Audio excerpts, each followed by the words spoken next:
আসসালামু আলাইকুম, জুমা মোবারক। এই জারগুলো কিন্তু আমার জন্য খুব পারফেক্ট হয়েছে, কারণ এগুলো সব আমি 1 কেজি করে কিনেছি। আর 1 কেজি করার জন্য এই জারগুলো খুবই পারফেক্ট। এগুলো খুব প্রাইসও অনেক রিজনেবল।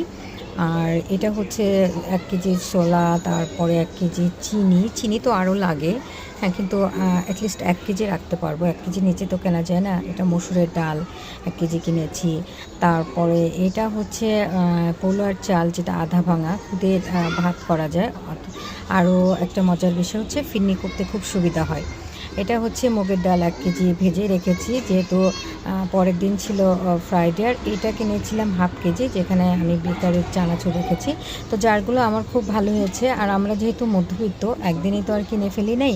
এগুলো আমি গত মাসে কিনেছিলাম 4টা, এ মাসে কিনেছি 4টা। আর একটা আমার আছে, যেটা আমি হুইল পাউডার রেখেছি। আর চানাচুরের জন্য কিনেছি হাফ কেজি।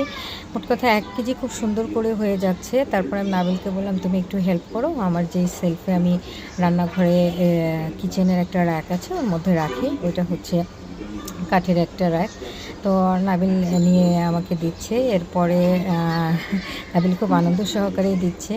তারপরে হচ্ছে আমি এগুলো ওখানে রেখে ওখানে একটা ছোট্ট একটা ভিডিও নিলাম। নিজের যেটাই করি না কেন, নিজের সংসারটা অন্যরকম লাগে। আর আমি যেহেতু বাজার করতে বের হয়ে যাব আজকে ফ্রাইডে, নাবিলের পড়াতে বসতে দিয়ে ওকে একটা কুকিজ আর দুধ দিলাম, সাথে না